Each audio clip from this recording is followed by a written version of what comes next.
चलिए जानते हैं छत्तीसगढ़ की 25 बड़ी खबरों को सिर्फ 10 मिनट में। लेकिन उससे पहले वीडियो को लाइक और चैनल को सब्सक्राइब जरूर करें। जनगणना पर बोले भूपेश मोदी की नीयत पर शक। प्रधानमंत्री के मन की बात कार्यक्रम में काले हिरण के जिक्र के बाद छत्तीसगढ़ की सियासत गर्मा गई है। पूर्व मुख्यमंत्री भूपेश बघेल ने इस मुद्दे पर तंज कसते हुए कहा कि जिन लोगों पर काले हिरण के शिकार के आरोप रहे, उनके साथ प्रधानमंत्री का दिखना सवाल खड़े करता है। उन्होंने कहा कि छत्तीसगढ़ में पहले से ही वन्य जीव संरक्षण बेहतर ढंग से किया जा रहा है। वहीं जनगणना को लेकर भी उन्होंने सरकार पर निशाना साधा और कहा कि 2021 से लंबित जनगणना अब तक पूरी नहीं हो पाई है। ऐसे में इसकी समय सीमा और सरकार की मंशा दोनों पर सवाल उठ रहे हैं। बारातियों से भरी बस में लगी आग। बालोद जिले में देर रात एक बड़ा हादसा उस समय टल गया जब बारातियों से भरी बस में अचानक आग लग गई। यह घटना नेशनल हाईवे 30 पर ग्राम जगतरा के पास हुई, जब बस कांकेर से बारात लेकर लौट रही थी। बस में करीब 50 से 60 लोग सवार थे। अचानक गियर बॉक्स में खराबी के कारण धुआं फैलने लगा, जिससे अफरा तफरी मच गई। ड्राइवर की सूझबूझ से सभी यात्रियों को समय रहते बाहर निकाल लिया गया। कई लोग खिड़कियों से कूदकर बाहर आए। देखते ही देखते बस आग की लपटों में घिर गई। लेकिन राहत की बात यह रही कि किसी की जान नहीं गई। शादी से 12 दिन पहले रेप केस में कांग्रेस नेता गिरफ्तार। छत्तीसगढ़ में कांग्रेस नेता रवि चंद्रवंशी को दुष्कर्म के आरोप में पुलिस ने गिरफ्तार कर लिया है। उनकी शादी 7 मई को होने वाली थी और वह शादी के कार्ड बांट रहे थे, तभी पुलिस ने रायपुर से उन्हें हिरासत में लिया। पीड़िता ने आरोप लगाया कि दोनों के बीच 10 साल से संबंध थे और आरोपी ने शादी का झांसा देकर कई बार संबंध बनाए, लेकिन बाद में शादी से इनकार कर दिया। शिकायत के बाद कवर्धा महिला थाने में मामला दर्ज किया गया। पुलिस ने कार्रवाई करते हुए आरोपी को गिरफ्तार कर लिया और आगे की जांच जारी है। खुद की शादी का कार्ड बांट रहा कांग्रेस नेता गिरफ्तार। कवर्धा जिले में कांग्रेस नेता रवि चंद्रवंशी की गिरफ्तारी ने राजनीतिक हलकों में हलचल मचा दी है। बताया जा रहा है कि वह अपनी शादी की तैयारियों में जुटे थे और कार्ड बांट रहे थे, तभी पुलिस ने उन्हें दुष्कर्म के मामले में गिरफ्तार कर लिया। पीड़िता ने आरोप लगाया कि आरोपी ने लंबे समय तक शादी का झांसा देकर शारीरिक संबंध बनाए और बाद में मुकर गया। पुलिस ने 26 अप्रैल को रायपुर से उन्हें हिरासत में लेकर कवर्धा लाया। इस मामले में पुलिस साक्ष्यों के आधार पर आगे की कार्रवाई कर रही है। रायपुर में 15 जुलाई तक बोर खनन पर बैन। गर्मी के मौसम में जल संकट को देखते हुए रायपुर जिला प्रशासन ने बड़ा फैसला लिया है। कलेक्टर ने पूरे जिले को 15 जुलाई तक जल अभावग्रस्त क्षेत्र घोषित करते हुए बोर खनन पर अस्थायी प्रतिबंध लगा दिया है। आदेश के अनुसार बिना अनुमति कोई भी नया नलकूप नहीं खोदा जा सकेगा। केवल पेयजल की जरूरत के लिए ही विशेष अनुमति दी जाएगी। प्रशासन का कहना है कि इस फैसले से भूजल स्तर को संरक्षित करने में मदद मिलेगी और लोगों को पर्याप्त पेयजल उपलब्ध कराया जा सकेगा। नियमों का उल्लंघन करने वालों पर सख्त कार्रवाई की चेतावनी दी गई है। महासमुंद में आईपीएल ऑनलाइन सट्टा गिरोह का भंडाफोड़। महासमुंद पुलिस ने आईपीएल मैचों पर ऑनलाइन सट्टा संचालित करने वाले बड़े गिरोह का पर्दाफाश किया है। इस कार्रवाई में मुख्य आरोपी समेत 6 लोगों को गिरफ्तार किया गया है। जांच में सामने आया कि गिरोह ने करीब 1.15 करोड़ रुपए का लेन देन किया था। पुलिस ने आरोपियों के पास से करीब 2.46 करोड़ रुपए की संपत्ति जब्त की है। यह गिरोह कई ऑनलाइन प्लेटफॉर्म्स और पैनलों के जरिए सट्टा संचालित कर रहा था। पुलिस अब इस नेटवर्क से जुड़े अन्य लोगों की तलाश में जुटी है और मामले की गहराई से जांच की जा रही है। अवैध शराब परिवहन करते आदतन अपराधी गिरफ्तार। राजनांदगांव जिले में पुलिस ने अवैध शराब के खिलाफ बड़ी कार्रवाई करते हुए एक आदतन अपराधी को गिरफ्तार किया है। आरोपी मोटरसाइकिल पर बड़ी मात्रा में देशी शराब लेकर जा रहा था। मुखबिर की सूचना पर पुलिस ने बरगा क्षेत्र में घेराबंदी कर उसे पकड़ा। तलाशी के दौरान उसके पास से 70 पाव यानी करीब 12.6 लीटर देशी शराब बरामद हुई। इसके साथ ही शराब ढोने में इस्तेमाल की गई बाइक भी जब्त कर ली गई है। पुलिस ने आरोपी के खिलाफ आबकारी एक्ट के तहत मामला दर्ज कर आगे की जांच शुरू कर दी है। कोरबा के छातापाट में चोरी। कोरबा जिले के उरगा थाना क्षेत्र में एक सूने मकान में चोरी की वारदात सामने आई है। ग्राम छातापाट में चोरों ने घर का ताला तोड़कर लाखों रुपए के जेवरात, नकदी और अन्य कीमती सामान पर हाथ साफ कर दिया। घटना उस समय हुई जब पूरा परिवार शादी समारोह में शामिल होने बाहर गया हुआ था। घर लौटने पर पीड़ित को चोरी का पता चला, जिसके बाद पुलिस को सूचना दी गई। पुलिस ने मौके पर पहुंचकर जांच शुरू कर दी और आसपास के लोगों से पूछताछ की जा रही। चोरों की तलाश के लिए टीम गठित की गई है।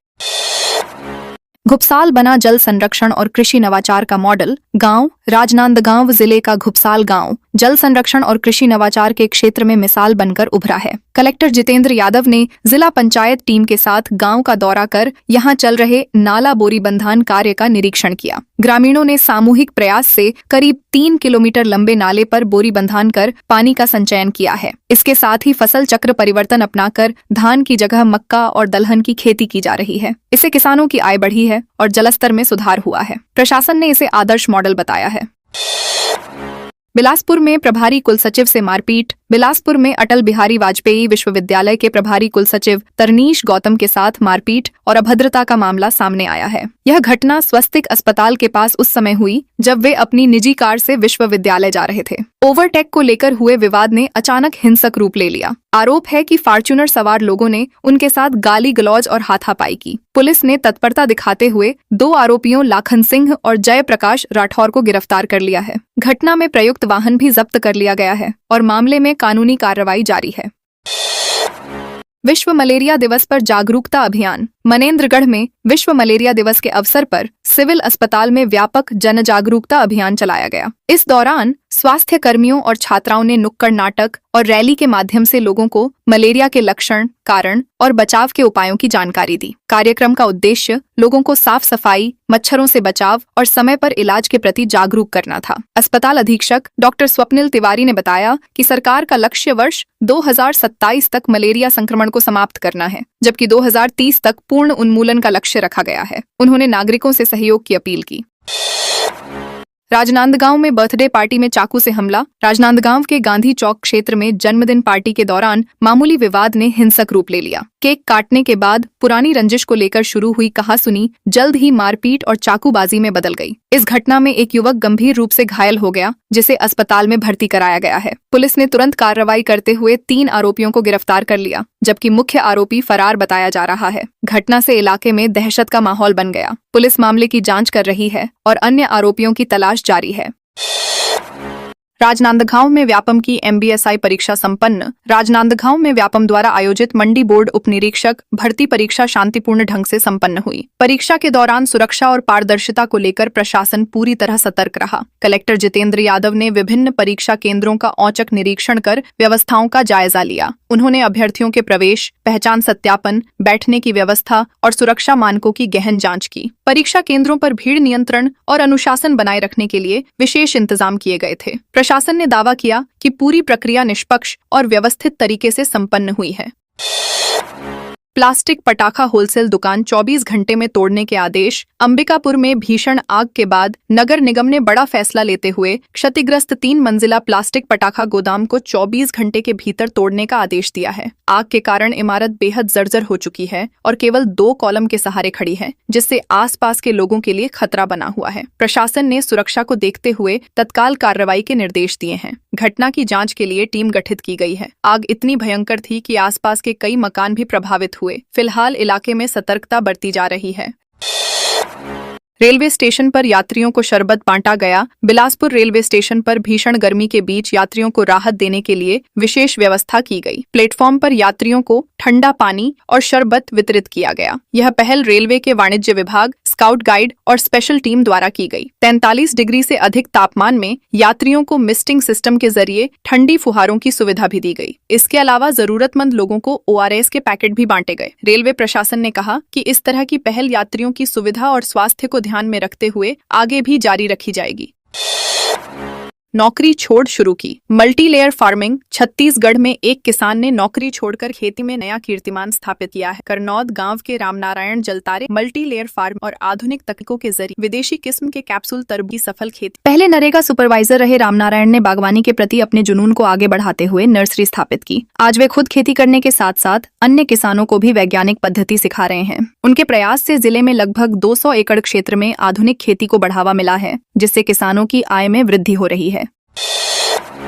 ऐसी कूलर से खपत बढ़ी। 7,300 मेगावाट पहुंचने का अनुमान। छत्तीसगढ़ में भीषण गर्मी के चलते बिजली की मांग तेजी से बढ़ रही है। पिछले एक सप्ताह में बिजली की खपत 7,000 मेगावाट से अधिक दर्ज की गई है और आने वाले दिनों में इसके 7,300 मेगावाट तक पहुंचने का अनुमान है। ऐसी कूलर और पंखों के बढ़ते उपयोग के कारण बिजली की मांग में तेजी आई है। हालांकि बिजली विभाग मांग के अनुसार आपूर्ति बनाए रखने की कोशिश कर रहा है, लेकिन कुछ इलाकों में हल्की कटौती भी देखने को मिली है। विशेषज्ञों का मानना है कि बढ़ती गर्मी के साथ स्थिति और चुनौतीपूर्ण हो सकती है।